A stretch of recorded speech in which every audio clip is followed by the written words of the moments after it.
Run it up, then run it back. Run it up, then run it back. Run it up, run it back. Run it up, then run it back. Happy Wednesday, guys. Welcome to Run It Back. Lou, Will, Chandler P. I'm Michelle. I like this. I'm going to start with you, Chandler. How are we doing today? Can't complain, Beads. I actually, I'm going home today, though. It sucks, but... That's not the attitude we're looking for. Nope. That spa been holding you down behind you. That little spa room right there has been holding you down. That's so weird to me. Good so audio, bizarre. good Wi-Fi. Can't complain in here. No complaints from you. Lou, you're doing great. I'm well. Thank you. How you doing, Beats? I'm fantastic, you guys. I really am. We got some hoops to talk about. This took me off for a second, but I'd forgotten he'd missed the return before. So this was KD's first chance back in Phoenix after he got traded to Houston, and it looks like he enjoyed himself a bit here. Rockets beat the Suns 119-105. He was introduced. There were boos. There was no video. I mean, should there have been a video? But Lou, what kind of reception were you expecting? Was this it? Kind of what I expected, you know, some cheers and some jeers, all in the same.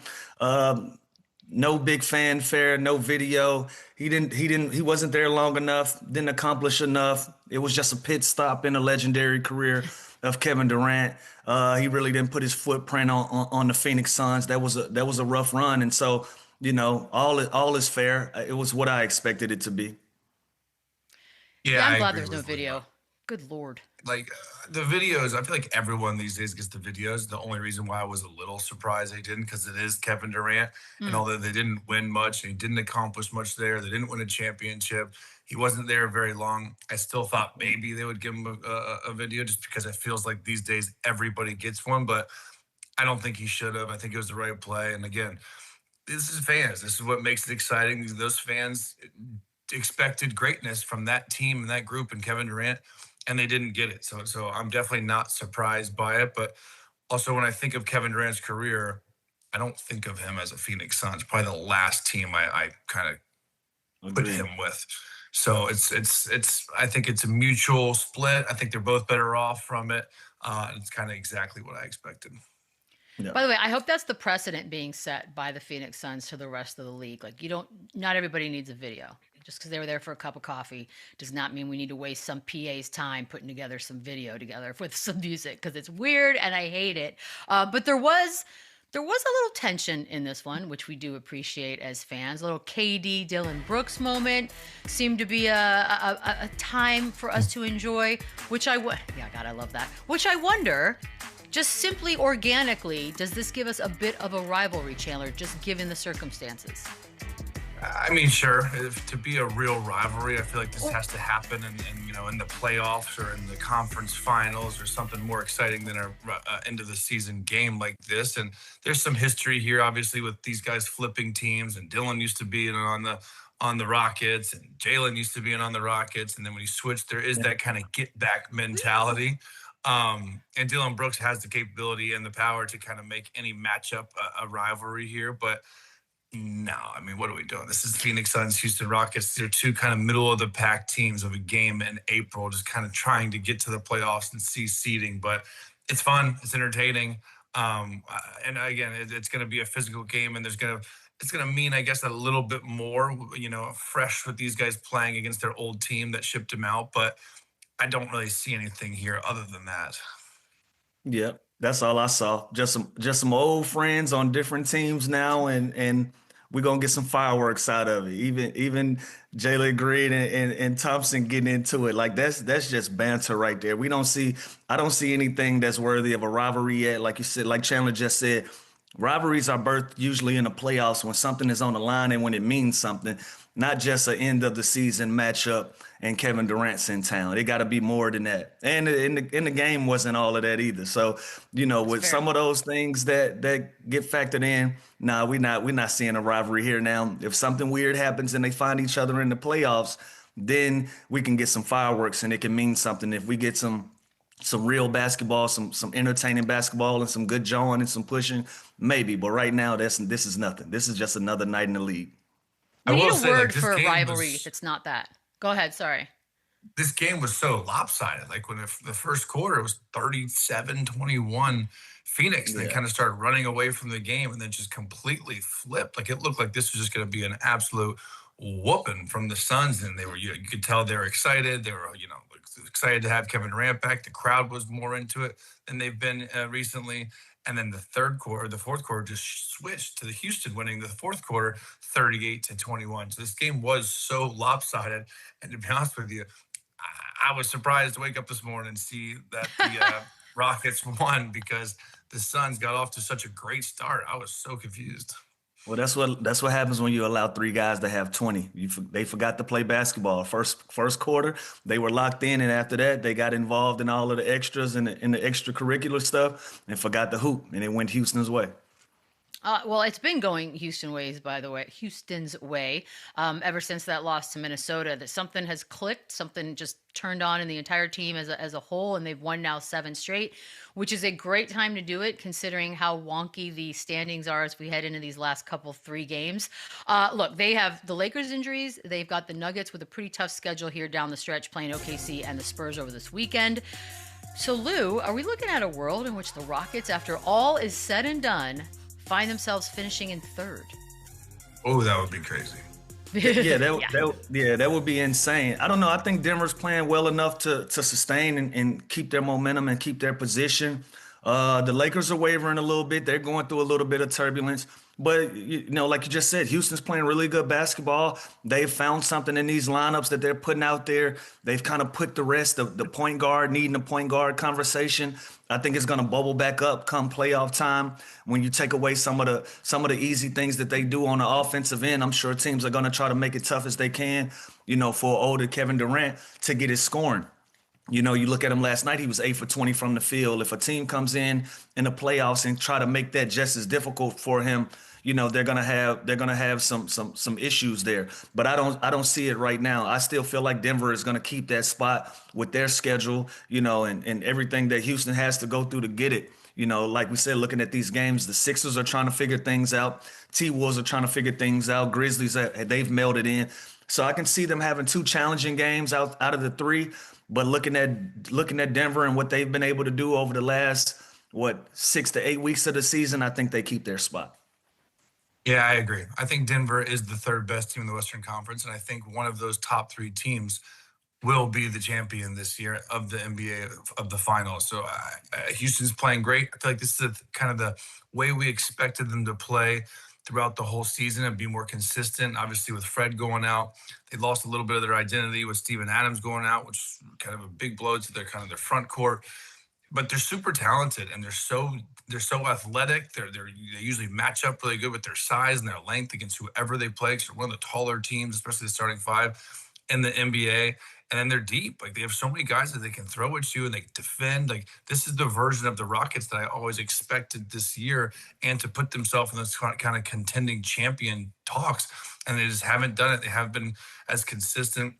I feel like there's something missing. There's something missing. I can't figure it out when I watch this team, because they are so talented. They are so good to not be one of those teams that we talk about in the same light, like the Spurs, like the Thunder, like these teams that are just so loaded and deep that have championship expectations. For some reason, the Rockets kind of don't. And like a couple of weeks ago, we were saying that they're the kind of the team that everyone would want to see in the first round. And again, we always talk about that's just changed a little bit because of how well they're playing now. But the teams above them, I still feel like have the edge against them, especially come playoff time. I do like that it's close, though. I like that these last couple games are going to mean something. Like they literally could get the 3 seed after everything they've been through. It's pretty nuts. Anything can happen, ladies and gentlemen. We had some things to talk about around the league from yesterday, and we're going to start in La La Land with JJ Redick and Jared Vanderbilt. Here's a moment, a little heated exchange between the two. He took offense, by the way, being subbed out of the second quarter less than a minute in. He had to have a little help from Austin Reeves and Nate McMillan, hold him back. Did not play at all in the second half. Afterwards, JJ said it was a confluence of things Vando did wrong, but it's nothing personal. Such a Duke word. Love that for him. Yeah. like we just said, there's a lot going on in these last few I didn't want to games, sound so. slow, but like I was like, what's confluence? Yes, All right. it's a merging of things happening all at once. Thank you, JJ, making us. Maybe he has word of the day toilet paper. I love if he does. So there are emotions running high, right, Chandler? I mean, this is a team that has been hit with one of the hardest blows in terms of injuries at the worst possible timing. I'd be shocked if they weren't a little on edge. Yeah, for sure. This team's been such a roller coaster. They've been playing such good basketball, and now at the worst possible time, their two best players get hit with injuries. Like it's tough. And then Jared Vanderbilt, he probably feels as if those top three guys are out. He's a vet. He's kind of done everything you've asked for. And then you're going to play me like that and then take me out a minute into my stint. So I get it. As a player, I'd be frustrated. And especially if it's just me getting subbed out, I feel like I'm the one as the scapegoat. I wouldn't like that. But, playing for JJ Redick, I'm sure these guys know that he's got a kind of a short temper, a short leash, and he's a fiery type guy. Like, that's how he played, and that's clearly how he coaches. That's how he handles media. I think that's something that they're going to have to deal with moving forward, because this is who he is and what he does. And when things go well, you're not going to hear much from him. But when they're losing by 30, 40 points and their top guys are out and there's frustrations are boiling over, he's going to speak out and be verbal. So I see both sides here, but I definitely agree with Jared Vanderbilt. A minute into the game, like, come on, are you trying to prove a point, or what are we doing here? So that definitely would have frustrated me the same as it did for Jared. Yeah. And Chandler, I'm not on either guy's side, but some coaches, they have their non-negotiables, the things that we're not going to go back and forth about, that I need you to do to be on the basketball court. And for whatever reason, it looked like Vanderbilt, he's found himself in that position where he just can't do any right in JJ Redick's eyes, from being out of the lineup, out of the rotation, to three of your main guys going in where he needs other guys. He needs some fresh blood. He throws you out there and he only gives you 5 minutes of an opportunity and he pulls you, So whatever those non-negotiables are that JJ Redick is trying to instill in his basketball team, it just looks like him and Vanderbilt not on the same page of it. So I've seen this in scenarios where you're trying to figure out why talented players aren't getting an opportunity. You're like, man, that dude can play. Why doesn't the coach give him an opportunity? It's probably something there in the style of play, the way that JJ Redick wants them to play, and Vanderbilt being against it or not a part of it. That just doesn't work out, and it showed its ugly head last night. And especially if you're looking at a team that's in a frustrating position and, temperatures are starting to boil over a little bit, this is when you start to see these things play out in the public. So it looks like Vandy, he's reached a boiling point and he wanted to get some things off of his chest, and JJ stood his ground as a coach as well. And so, I don't love seeing it. I don't love, Vandy going up to a coach and kind of showing him out. But at the same time, JJ stood his ground and he told him, bro, you're 0 for 3. Like, why are you even talking to me? You're 0 for 3 from 3. You're not putting the ball on the floor, doing anything aggressive. And so you hate to see it spill out like that, but these are natural occurrences from player to coach, if it's a disagreement. Sometimes, your emotions get the best of you and you have these interactions. What's crazy is I don't know the context of this. Like, I didn't Yeah. see exactly what happened in the play before, but it's not like Jared Vanderbilt takes bad shots, Lou. Like, he's taking wide open shots. He's taking corner threes that the defense are giving him. He's kind of like that versatile defensive guy that I think they need a couple more players like him that obviously shoot a lot more efficient from the three. But this is just strange to me that everyone's out. My man played 4 minutes and just like, total of a game. I think that's where the frustration came from. And again, I don't know exactly what happened, but he's not the type of dude to kind of go out of the box offensively and take bad shots. And he's a really good defender. So I want to know what that confluence of things was, because I really don't get it. Yeah, I'm curious to know, because he was 0 for 3 the game before. Last night he was 1 for 1. So I don't know. I don't know. Might just not like him, guys. We just went through this with Kerr and Kuminga. And they might not like each other. But I don't even want to put that type of energy in the air if it's not real and if it's not true. But it looked like there was an issue. Jared had something to say. JJ had something to say back, and they moved on. And you love to see your coach say, hey, it's nothing personal. We're trying to win a basketball game here. It has nothing to do with him and his character. We're just two guys competing, trying to win a basketball game. And Look, you know what? You know what else JJ said, Chandler, also after this game? That DeAndre Ayton has a hard time catching the ball and that Rui didn't do his job. So, like, the Oh bedside yeah, manner of JJ Redick isn't the smoothest necessarily. yeah, He's and a little rough. yeah, he's went at LeBron, he's went at Luca. Like Yeah. you've seen him. Like I don't think he's making anybody kind of the whipping boy there. I just think that's how he coaches. He's this fiery type guy, and as a young coach that maybe doesn't have as much respect as these other coaches might have, these players might have had for. You kind of feel like you have that free pass to kind of snap back and say something, just knowing, like, I played against this dude. I might have played with this guy. Like Luca and JJ were teammates. Like, so there's just kind of a different level. I don't want to say respect because they probably respect JJ Redick, but there's just a different type of relationship there for such a young new coach than there might be with a Spo or Udoka or like one of these older guys that have been kind of around the block a little bit. Yeah. Have you guys had a teammate go after a coach mid-game ever? Yeah. Oh yeah. Tons I of time. you know what? What's funny? JB Biggerstaff, I ride or die for him. I Yeah. snapped on him one night. We got into it, like went face to face. Like it happens throughout a season, like frustrations. I don't even remember what it was about. Like maybe he subbed me out, maybe he told me something defensively or a bad shot. Like I don't that's how unimportant it really is in reality. But hell yeah, like while you're playing and you feel kind of not disrespected, but like you feel a certain way about certain situations, that happens daily. We might just not see it. Yeah. Daily. I like that. But Lou never would do that because Lou is very level-headed. You kidding Even- me? yeah. No. Peaceful. Peaceful man. I Lou. gotta. Listen. I tell coaches get in line. I got my fair share of curse outs. I'm a laid back person, but when you get a group of guys really competing and trying to win a basketball game, anything is possible, and frustrations can boil over. I got a couple coaches in my lives that I don't care to speak to ever again, and I'm cool with that, and I'm sure they cool with that, and we don't have to speak. That's just how some things go. And I also got coaches where I've had back and forth with them like a JJ and a Vandy, and it's all good. Doc Rivers and I, we would go at each other, and it wouldn't be anything personal. It's two guys trying to win a basketball game, and you're not seeing eye to eye in that moment. This is nothing. This is a regular Tuesday night for me in the league. Did Doc do the resume check thing, or is that new?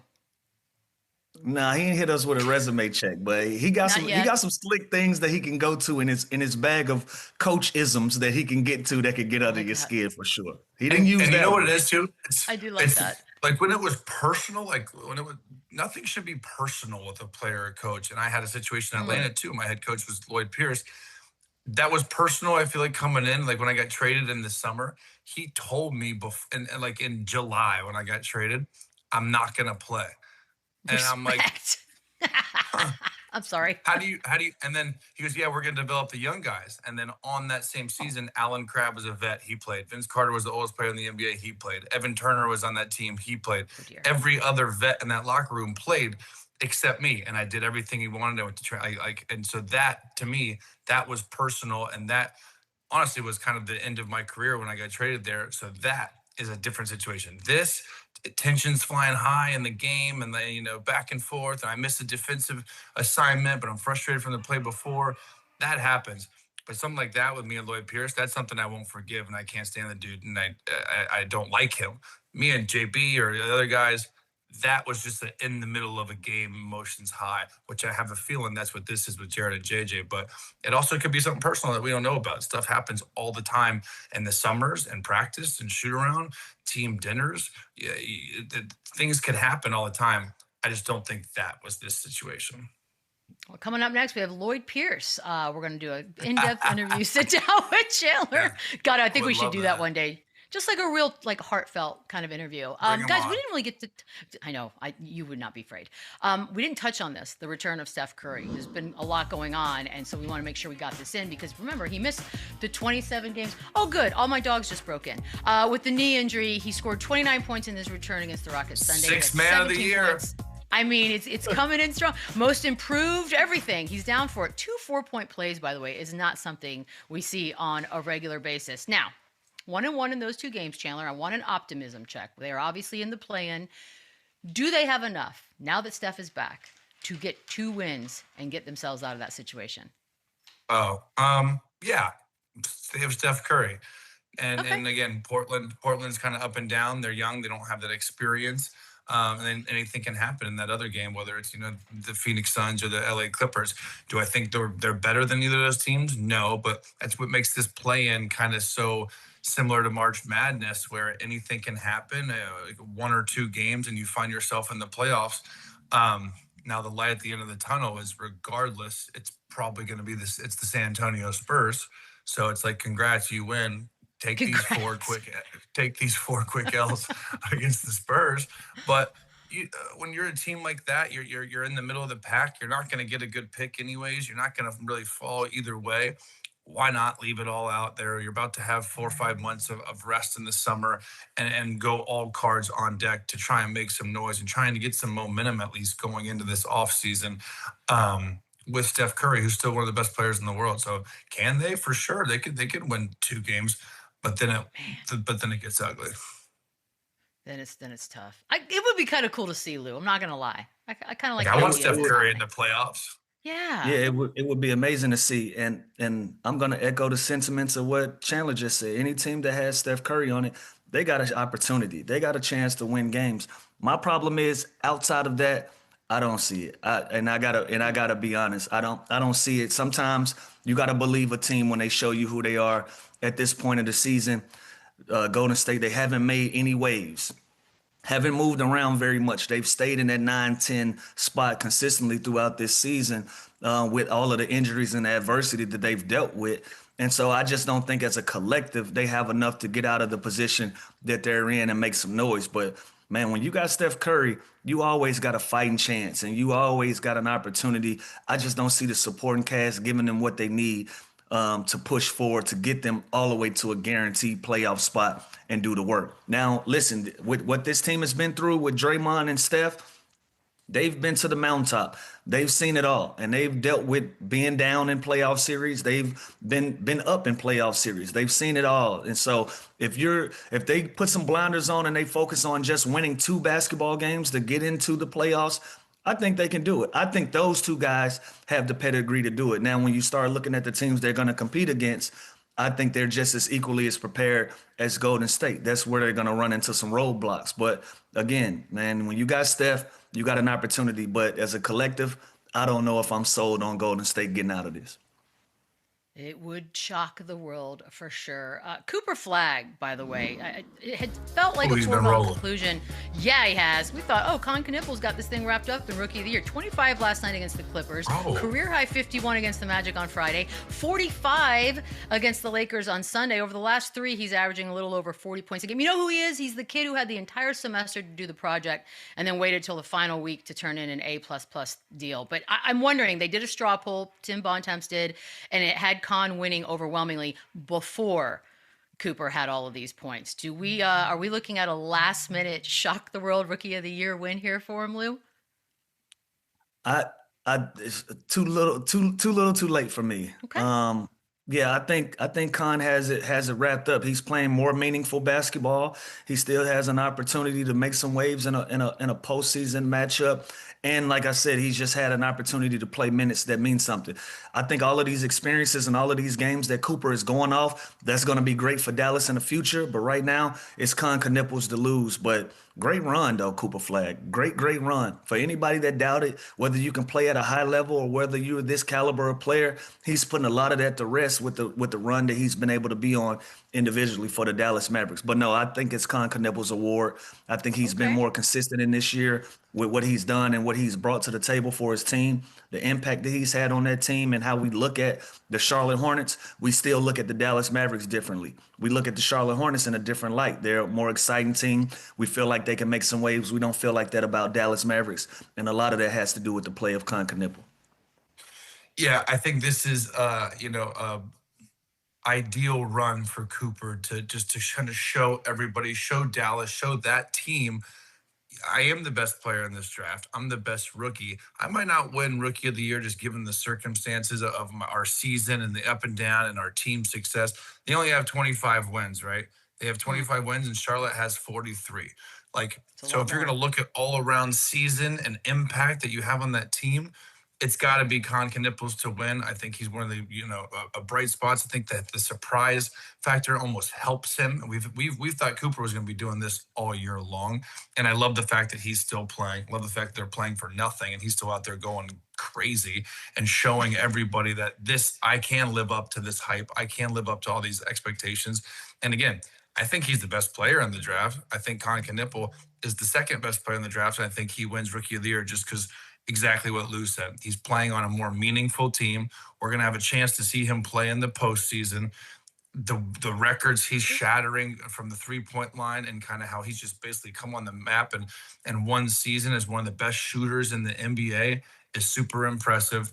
And just the team success that matters more when I think you go into an individual award. You got to factor in the team success, and the Charlotte Hornets have had a way better season than the Dallas Mavericks. So I'm happy for Cooper. I'm happy that he's putting people on notice. Like, look, this is the kind of game I have. But if I had a vote, it's Con Knipples, and I don't even think it's close, really. So do you want to know what my pushback is? Because remember how long it took for everyone, sort of the collective narrative, to switch over to Con's side because they were so set on coming into the season that Cooper Flagg would be Rookie of the Year.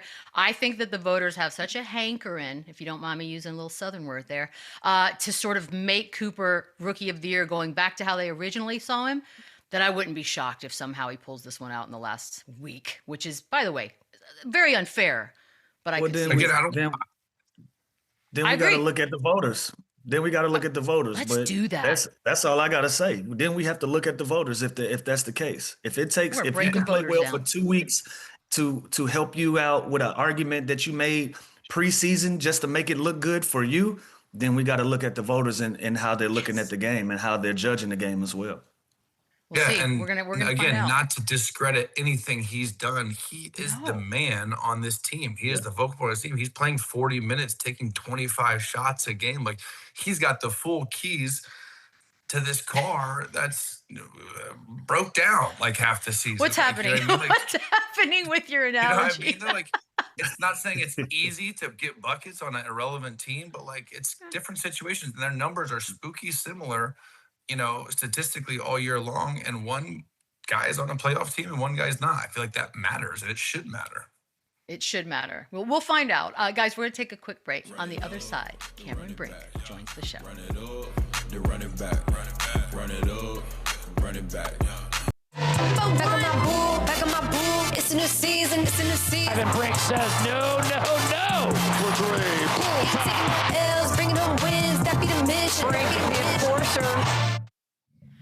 Oh, I love a block. Joining us now, Cameron Brink from the Sparks.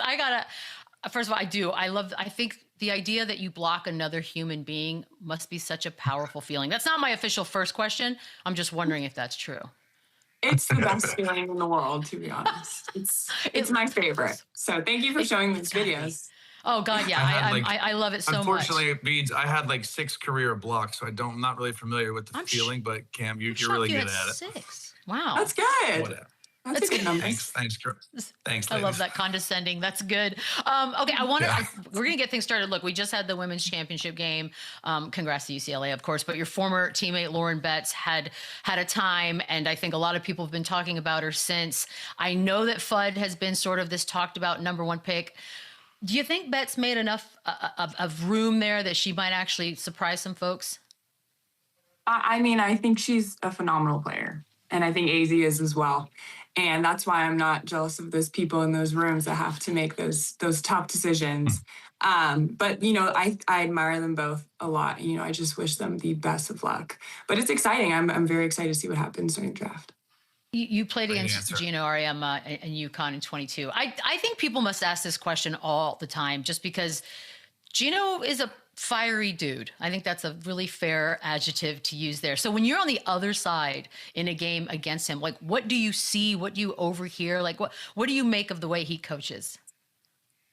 I've heard from some of my lovely friends that are UConn alumna that, he is, very tough to play for, but in the best way. He gets a lot out of his players, and obviously he cares. So he's in the Hall of Fame for a reason. He's one of the greatest of all time for a reason. So he's a great coach, and yeah, I heard their practices are very hard. So I can't imagine. But did he recruit you, by the way?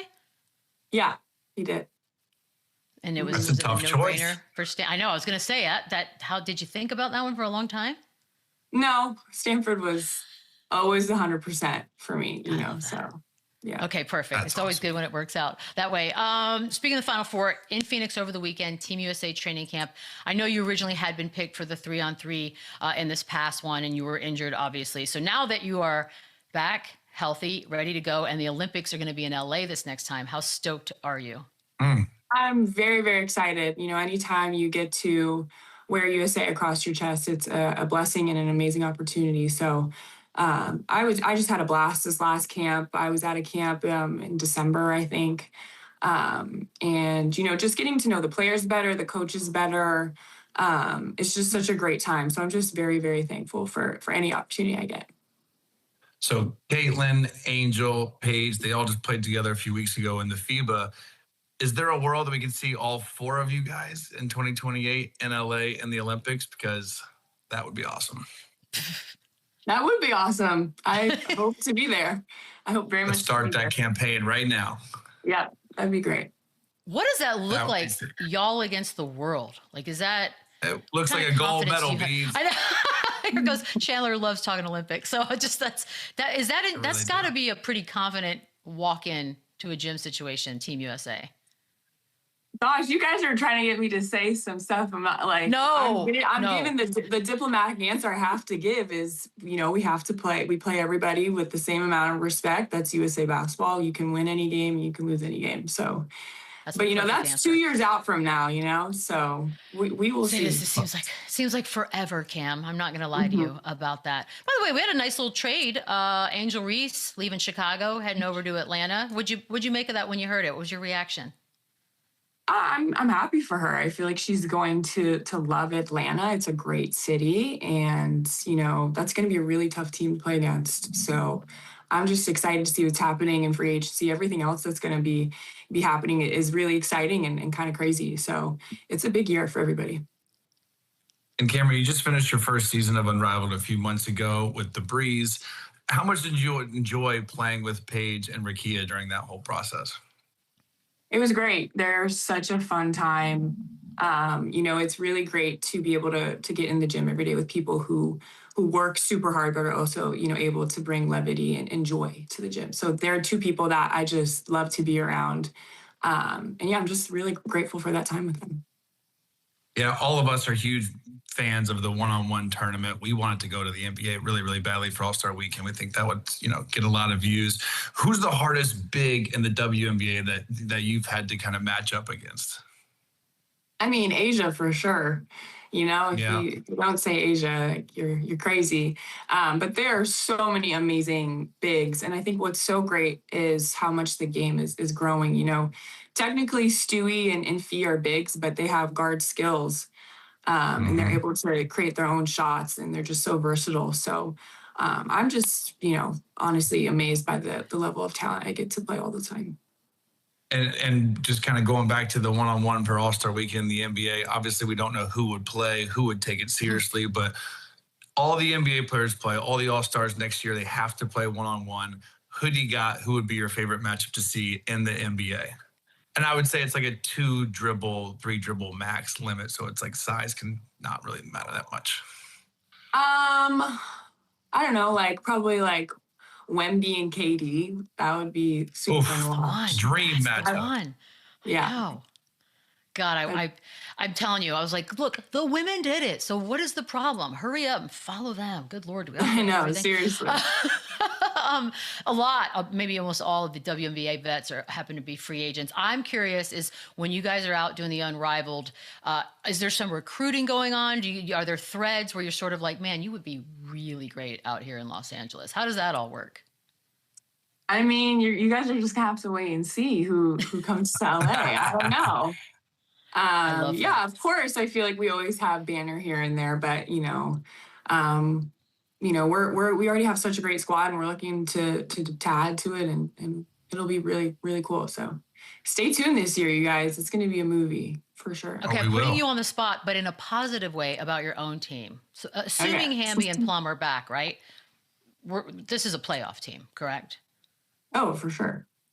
You see, There we go. I made that an easy one because you have to say. Was that the question? Oh, yeah, that was it. I just want to make sure. Like, no, like, of course. Well, some people are like, look, we just we're gonna do our best and see what we got. But no, that's a roster. Yeah, we're gonna win this year for sure. Oh, so. Okay. See, I didn't even say that There part. it Okay. Well, what do you want? You want me to be like, I don't know, man? Like, no, of course not. No, I don't ever actually. Of course I'm confident. We have a great squad. Okay, let me ask you about the draft class of yours. It was a loaded draft class where you were the second overall pick.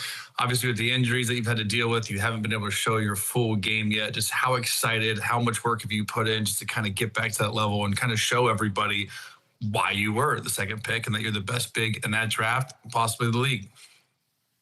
Yeah, I mean, I'm super excited to show everyone this year how much work I've been putting in. I love the game, and, every day I wake up and I'm like, I can't believe I get to play basketball for a living. So, I go into the gym every day with a smile on my face. Today I got to play 5-on-5. We just played pickup, and then I got to lift, eat lunch with my staff, and leave. Like, that's the best day ever. So, I've been stacking days for sure. So I definitely think I'm going to be able to showcase that.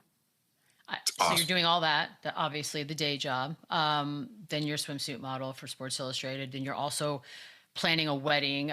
This is what I don't understand. Like, I get it. You're young. You don't need as much sleep as the oldies. But how are you doing all this? Like, how are you balancing it all? Well, I mean, it's funny you bring that up because Optimum Nutrition is my amazing brand partner, and they definitely fuel me through it all. So it's funny you brought up the wedding, like through the Bachelorette. That was, of course, craziness and a crazy weekend. So I needed my amino energy drinks, protein to, refuel and everything. But yeah, I don't know. I also I'm not good without sleep. So sleep and good nutrition are the keys for sure. By the way, do you like the wedding? Do you like planning a wedding, or you? Because some people love it and some people dread it. Where are you on that? I'm a mix of both. I'm a little bit, nervous, but I love it, and I'm really excited for all the girly things, the dress, the flowers. I love all that stuff, so I'm excited. I feel like Chandler would have been better asking these. Yeah, I feel like Chandler knows more about weddings than me. I let Haley and the wedding planner kind of do everything, and I basically tried to cut everything in half just based on price because it is ridiculous what they charge these days. So it is really, really fun. I didn't think about that. By the way, your fiance emailed you instead of DMs. Like, that is interesting to me. It's business-like. He is, he's a smart guy. So, and he's marrying me, right? So. Do you close your DMs, by the way? I would have to imagine you'd have to at this point. Well, I just don't look in there, I just don't go in there. That's the way to do it, kids. See, you don't have to get sucked into the trap. Classy lady. It's brutal. Yeah. Sorry, right. Chandler, go ahead. What? Don't yell at me. So Optimum Nutrition, I want to go back to it for 1 second because of the training and everything else that's involved. Are we talking, what are we talking here? All day powders? Like, talk to me about the actual process. I mean, yeah, I'm huge on, I have a big breakfast, but then like right after training, I'm having protein immediately. So that's their, gold standard way. They have ready to drinks. And then you always have to have a carb and protein right after you're done working out. And then something else I've been loving from them recently are like creatine gummies. And especially for women, creatine is very important. So yeah, I feel like I've been mixing those in every day. I like this. This. Cam, we expect nothing but playoffs and a win in the championship. We appreciate the time so much. By the way, best of luck with everything that you got going on in your life. Yeah, good luck and congrats on everything. Thank you guys. You too. So great talking. Run it up, run it back. Guys, I hope you remember this because we were having such a good time doing it. But the one-on-one tournament, as we have decided, as you guys have put together, 2 weeks ago we started this. First couple of rounds in the bag. We now move on. Let's do a little reminder. Lose bracket after 2 rounds up first. This is what we got. We are on to the quarterfinals, Lou. Talk to us. Yeah, in the quarterfinals for my group, at the time that I made these picks, Jaylen Brown was on an absolute tear. So I just saw Jaylen Brown. So, 2 Atlanta guys, 2 of my young fellas, it was a tough pick for me, but I went Jaylen Brown right there. And then also at the bottom of my bracket, if a one-on-one game broke out between Cade Cunningham and Tyrese Maxey, they both can score at a high clip. But I like Cade Cunningham with his size, being able to get to the rim if it really got serious. So for my quarterfinal picks, I got Jaylen Brown and I got Cade Cunningham matching up. Oh, I love this. I'd watch that. I would watch all of that. What about the other side? Look at that thing. Yeah, other side, I like Kevin Durant over Kawhi Leonard.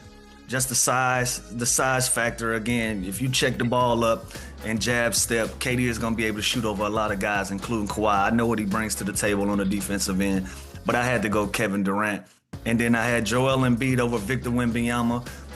Size again, but in the opposite direction. Joel Embiid, if he gets into his bully bag and he's healthy, he's going to beat a lot of guys on this list, not just Victor Wembanyama. I know that's not a popular pick, but I just wanted to show Joel some love because I know what he's capable of when he's healthy and how he can use his body. So I went Joel Embiid. I know, controversial, I know, but that was very my picks. Controversial.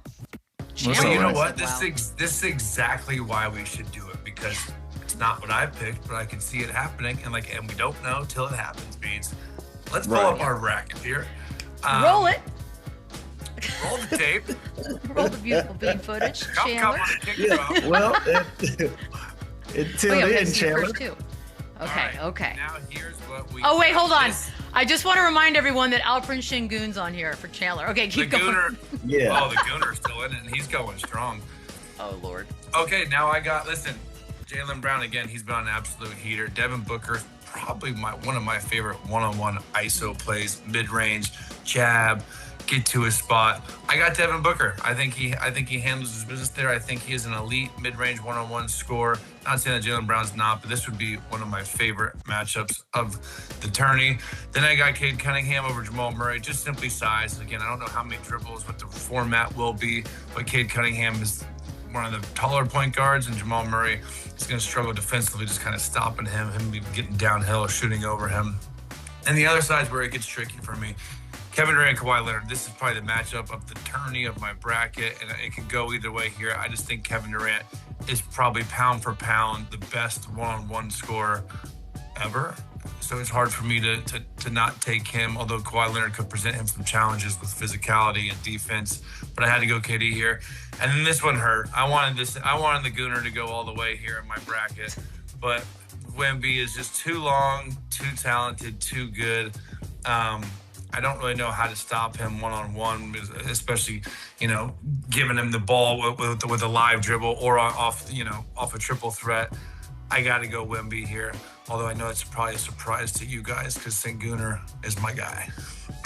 I know that one kept you up at night trying to figure out how to get I like Embiid more than I like Sengun in that matchup. I ain't gonna lie.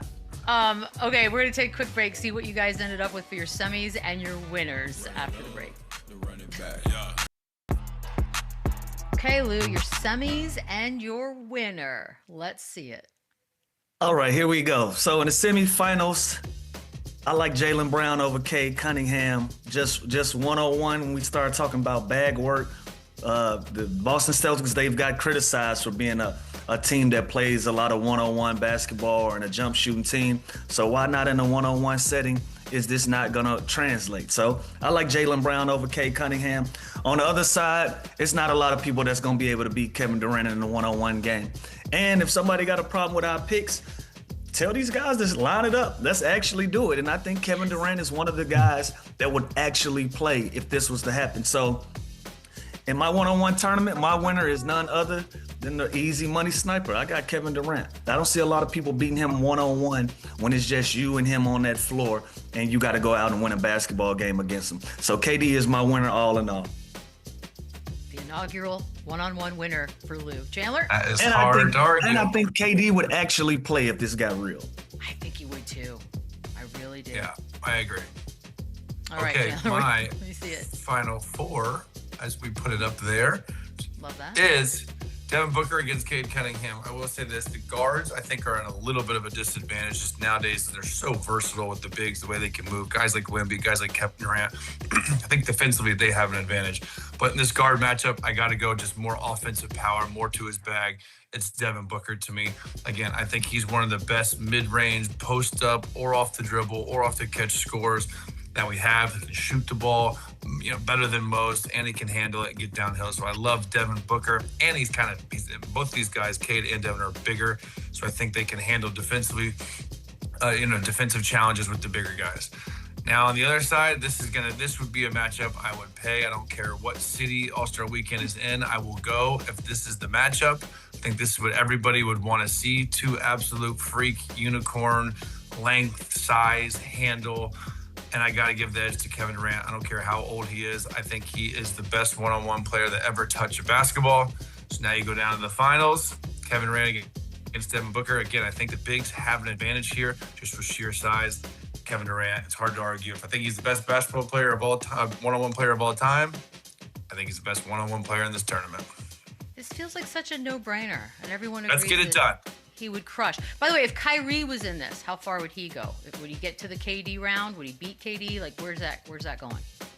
That depends on the rules. Depends on the matchup. Depends on the rules. Size is a real factor in this. I don't know, 1 dribble, 2 dribble, 3 dribble. Obviously, the more dribbles helps him offensively, but hurts him defensively. Fellas, enough of the talk. Let's do it. Right. I was going to say the league's got a lot on its plate, and I understand that. But it's very rare that folks who live great lives, that it's hard to get people excited about anything these days. But look at you two. Your eyes light up like little children at the idea of having this as an actual event. So let's go. And they got some they got some momentum on their side with the All-Star game. Everybody complained and was mad about what we got. We got a pretty decent product for All-Star Weekend. Now, if you add this, you possibly turn the bright lights all the way back on for fans to be excited about it no matter where. So listen, fellas, let's do it. One-on-one. It doesn't mess with your legacy. You already are who you are. Let's lace them up. Let's play the game. It would be the best event of the weekend by far. We have lost the dunk contest. The three-point contest is more exciting than the dunk contest, which is crazy. And the game, fine. We got a little momentum now and juice with guys kind of wanting to play harder. There's no hiding. There's no help defense. There's no weak side.